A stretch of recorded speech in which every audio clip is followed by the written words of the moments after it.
Ya, jadi memimpin jagat alit dulu gitu loh ya. Kalau sudah memimpin jagat alit ini sudah baik dan benar, keluarga pun pasti terpimpin dengan baik ya. Di sekitar pun pasti akan teraurai dengan kepemimpinan yang baik. Siap. Karena mengikuti ini, Siap. mengikuti guru sejati gitu loh ya.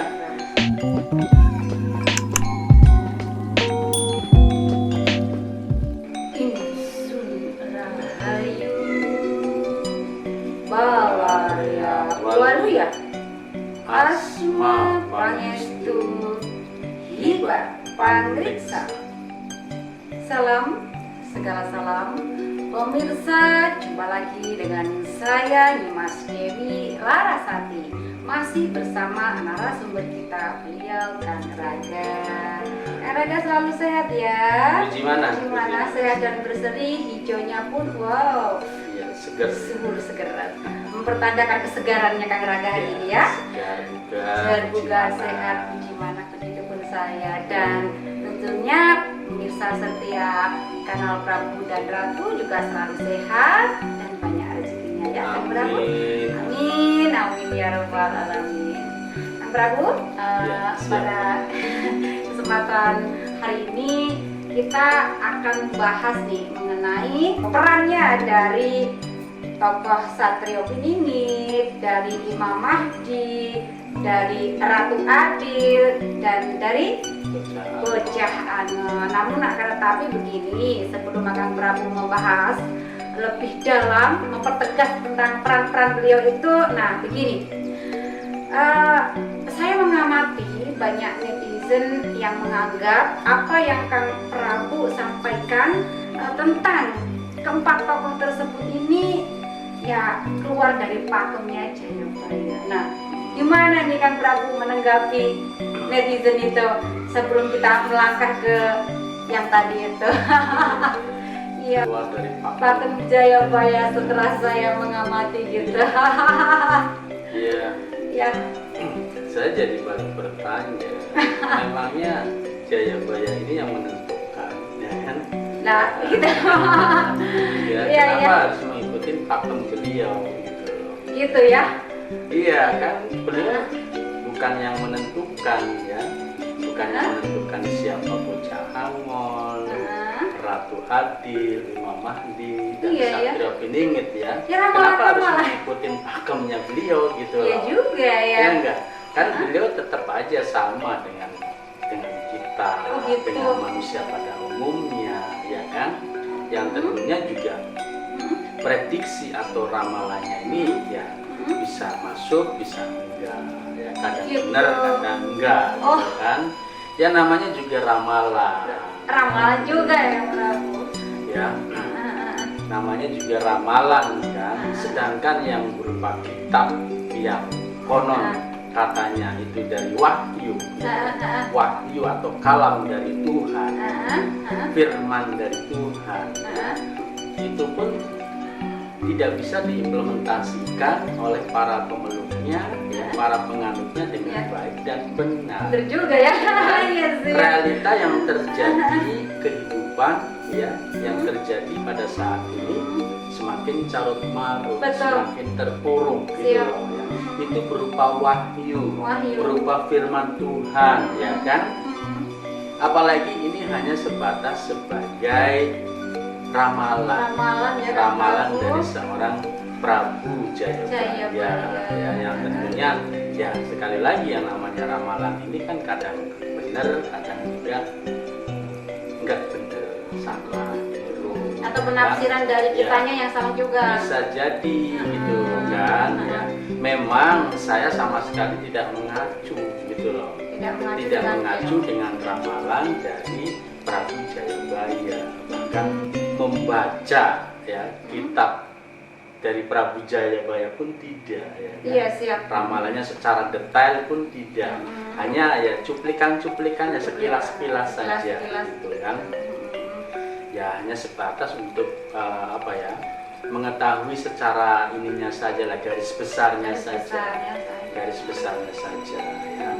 Itu saya sama sekali tidak membaca atau tidak mengacu kepada ramalan Prabu Jayabaya. Karena yang saya gunakan, yang saya jadikan sebagai pedoman atau pegangan itu adalah intuisi dari Mana Suci atau dari guru sejati yang kemudian diverifikasi dengan penjelasan ya dari sang guru sejati secara lahir.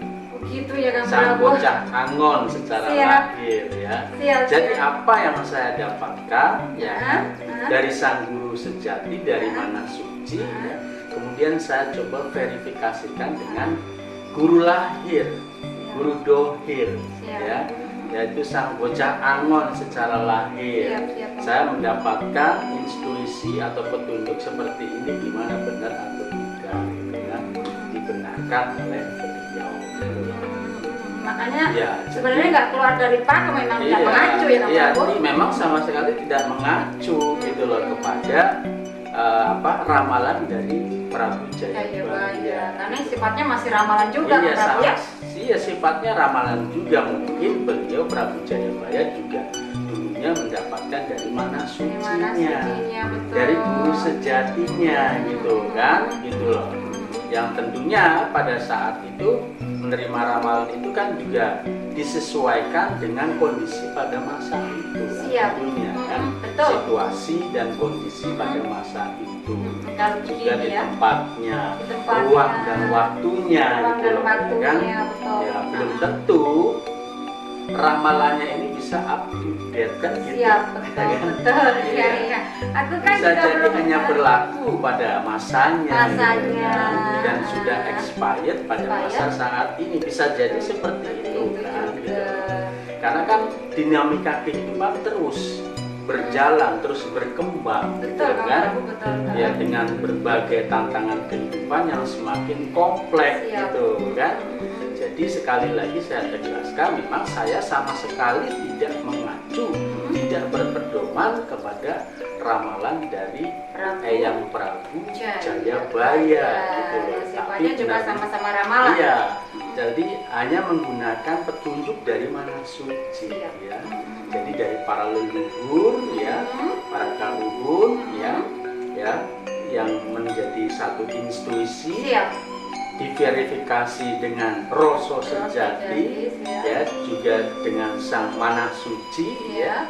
Kemudian diverifikasi lagi dengan penjelasan dari Sang Guru Dohir, guru lahir, guru sejati secara lahir, perwujudan dari Sang Bocah Angon atau Sang Guru Sejati secara lahir ya. Yang kami yakinin, saya yakinin memang beliau ini adalah wujud dari Sang Bocah Angon yang sebenarnya, yang sejatinya, ya kan? Kan boleh kami meyakini. Boleh dong. Yang lainnya mau berkeyakinan terhadap Bocah Angon yang lain, ya mangga, masalah. Mangga, silakan, gitu kan? Ya, jadi kami khususnya saya sangat meyakini bahwa beliau guru kami adalah guru sejati kami, Sang Bocah Angon yang sejati. Masalah yang lain punya bocah-bocah Angon yang lainnya mangga silahkan, punya keyakinan ya kan. Mungkin ada sosok Bocah Angon yang diagungkan, dimuliakan, diunggulkan, ya mangga silahkan. Nggak perlu saling menyerang juga ya. Yang pasti keyakinan kami bahwa guru kami ya kan, itu adalah perwujudan dari Sang Guru Sejati, perwujudan dari Sang Rabbul Alamin, perwujudan dari Sang Bocah Angon yang sejati. Itu keyakinan kami yang mutlak gitu. Luar biasa. Jadi itu, jadi sama sekali memang ya tidak mengacu pada ramalan Prabu Jayabaya atau ramalan Wangsit, Uga Wangsit Siliwangi, atau yang lain-lainnya, sama sekali gitu loh ya. Semuanya masih bersifat ramalan. Semuanya masih bisa salah, juga masih bisa juga tepat gitu ya. Jadi tidak bisa dijadikan patokan kebenaran yang mutlak. Ya, masih bisa keliru, masih bisa meleset. Yaitu tadi, sedangkan yang katanya berupa wahyu, berupa firman Tuhan pun ya, itu belum tentu benar. Nah, intinya kita tidak boleh kemelekatan dalam sesuatu hal. Iya, harus gitu loh. mengandalkan mana suci, diri yang sejati ya. Ya, karena di dalam diri setiap manusia ini kan sudah diberikan Ya. tool ya. Siap, paham, Berupa sepakat. guru sejati, berupa rasa sejati, berupa rasio sejati, berupa sukma sejati, yang merupakan komponen hidup ya dalam diri kita. Siap. Itu Prabu. komponen-komponen atau tool-tool tersebut ini yang perlu diandalkan, yang kemudian diverifikasi ya kan dengan tool-tool yang ada di luar diri. Yang penting Berupa guru atau apapun lah ya, ratu ya siap. yang bisa dijadikan satu acuan, petunjuk kebenaran gitu ya. Yang penting tetap di sini ya. Iya. Tidak boleh kita kemelekatan dengan yang di luar diri. Siap. Benar. Luar biasa. Nanti jadinya doktrin Doktrin gitu kan. ya. Uh-uh. Orang ramalan Jepang aja Iya. begini kok jadi begitu kan gitu ya. Siap.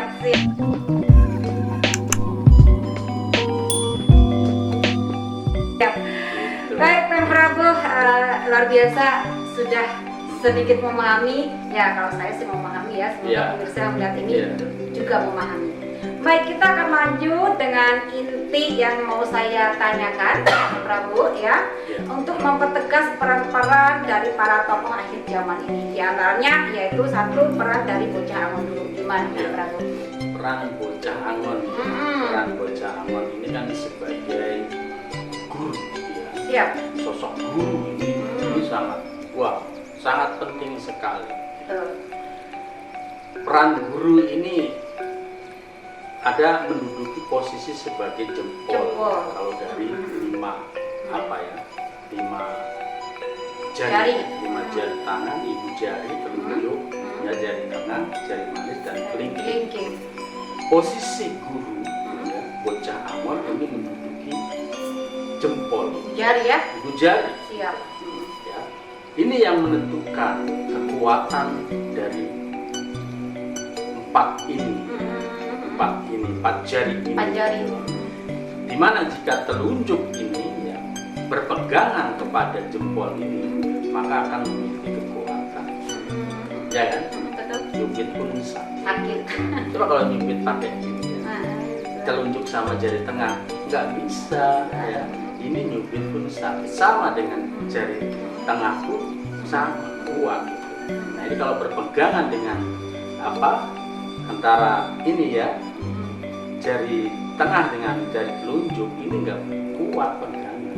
Nah ini kuat, ini pun kuat, kelingking pun kuat. Nah, menggenggam pun tanpa adanya jempol ini tidak kuat, masih lemah ya. Ya. Lihat biru Nah, ya. kalau dengan jempol ini maka akan kuat, bahkan kokoh. Begitupun pada saat menonjol. Iya. Kalau dia cuma kayak gini ya, kalau pukul dengan begini tidak ada tenaga. Tapi kalau dengan jempol ini menjadi maksimal, yang dahsyat, bahkan optimal. Siap. Nah, begitupun dalam hidup ini, jika kita tidak punya pegangan guru, punya guru sebagai pegangan hidup, sebagai pedoman hidup, maka hidup kita itu lemah betul. Ya.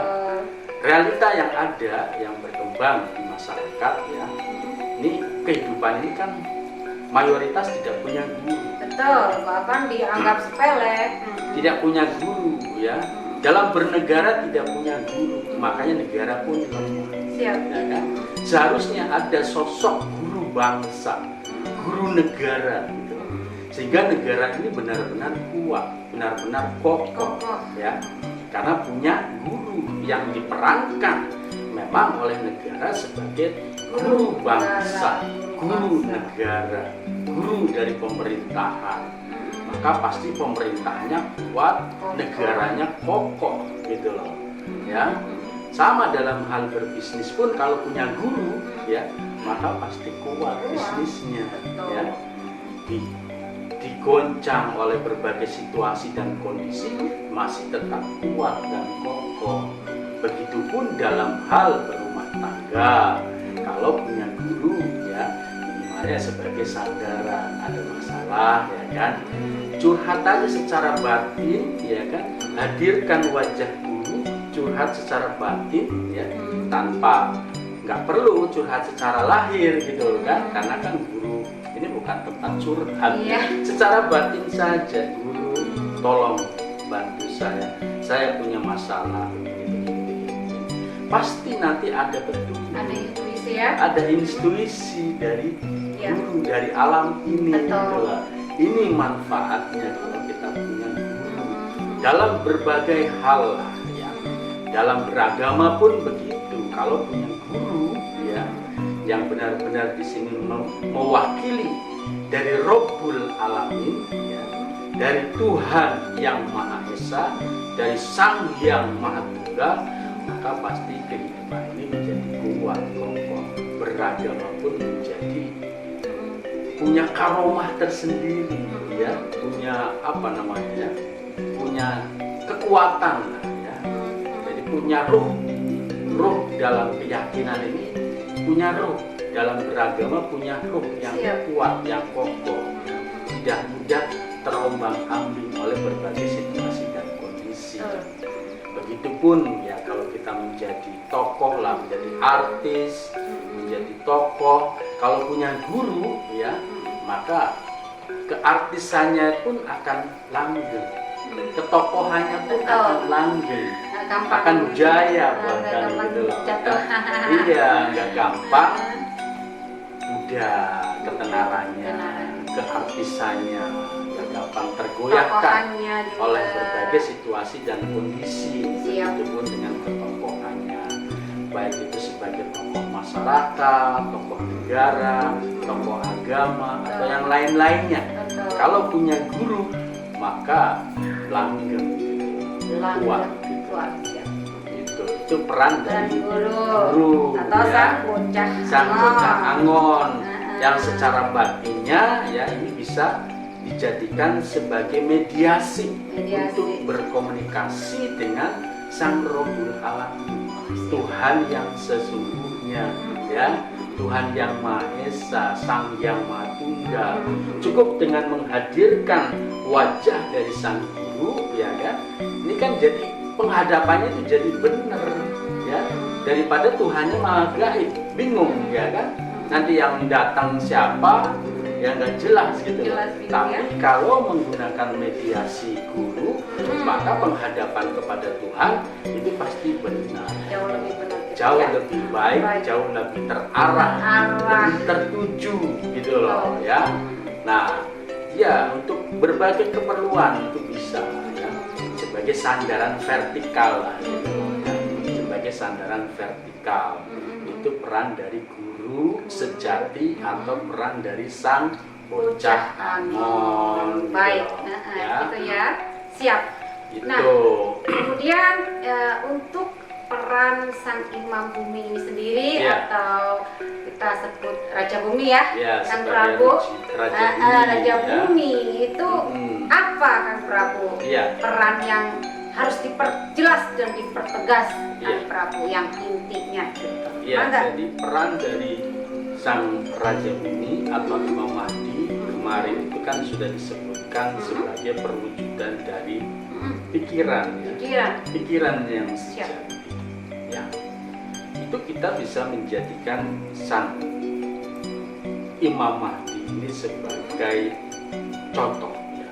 Nah, bahwa akal pikirannya ini ya, ini harus mendapat pencerahan dari sini gitu loh. Kemarin yang sudah disebutkan dapat pancaran dari sang guru sejati, dari mana suci.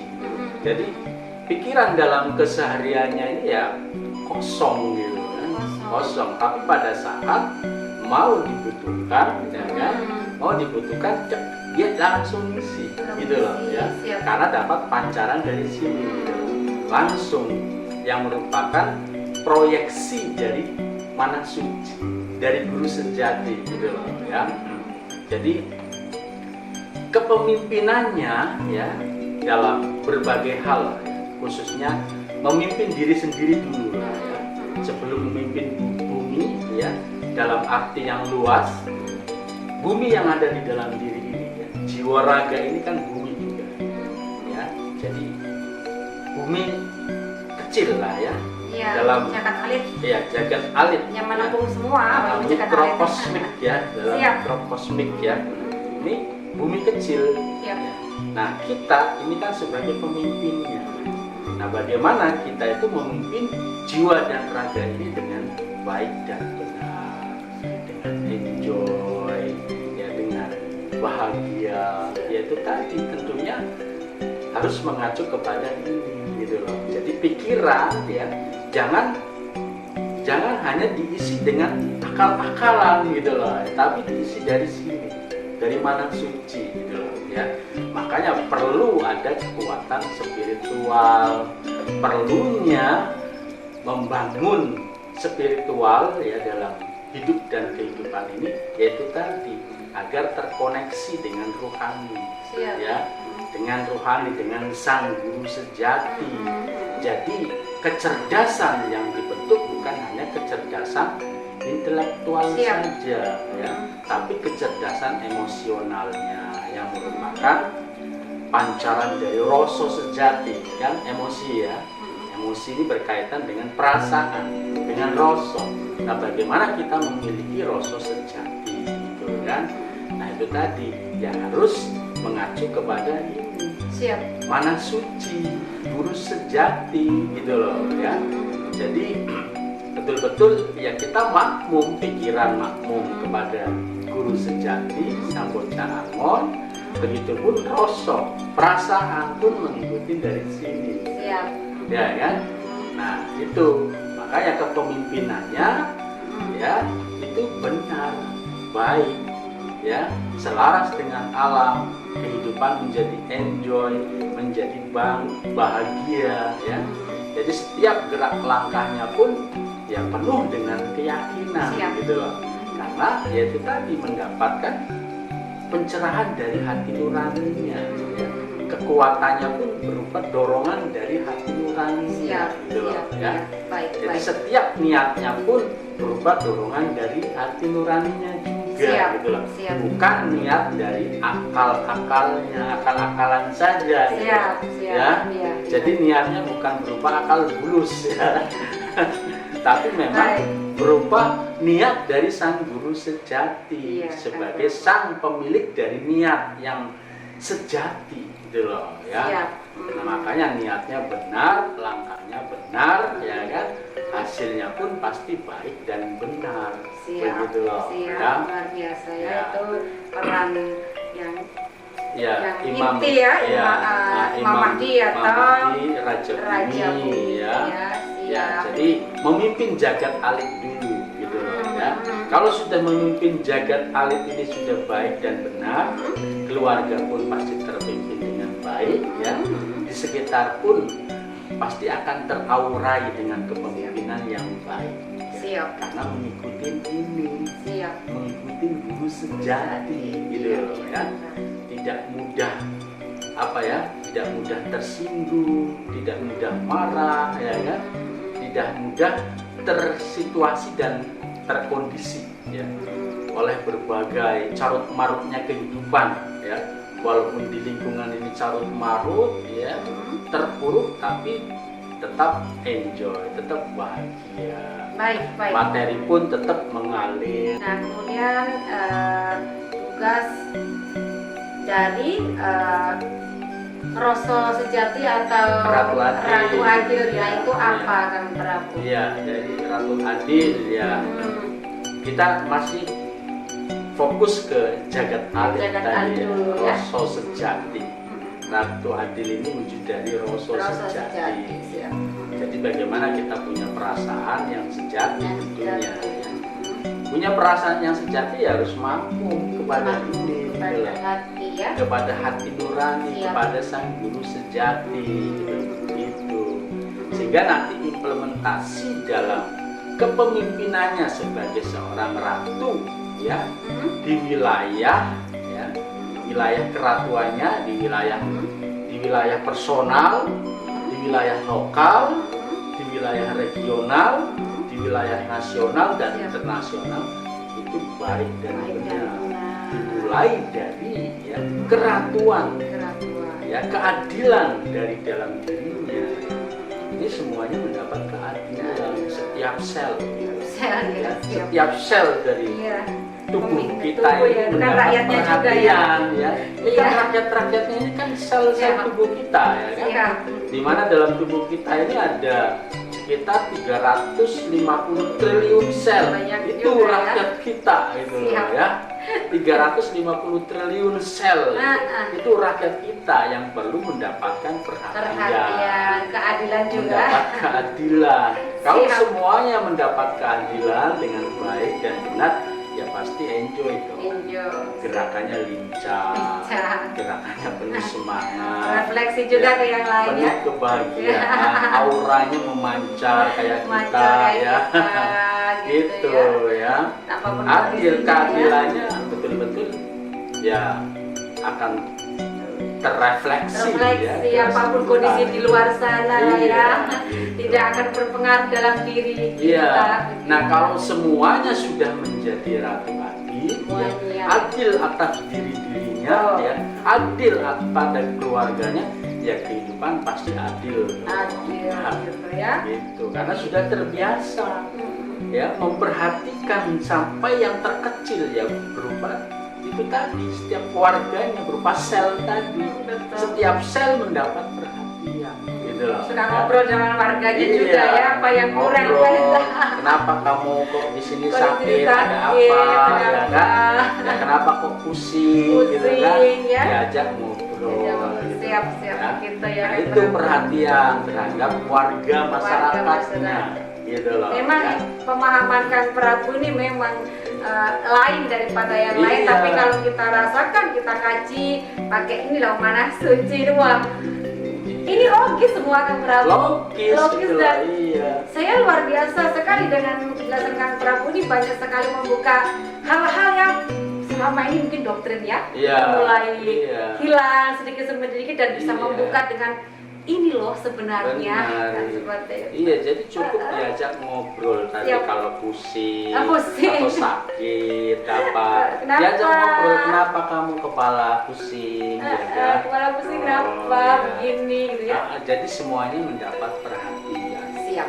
Kalau sudah terbiasa hal yang terkecil, ya berupa sel tadi mendapat perhatian, mendapat keadilan, maka implementasi dalam hidup ini pun pasti adil. Siap. Ya kan? Nah, kalau seluruh masyarakat sudah mempraktekkan, menerapkan seperti itu, ya kehidupan adil dan makmur pasti, gitu loh, ya. Gitu.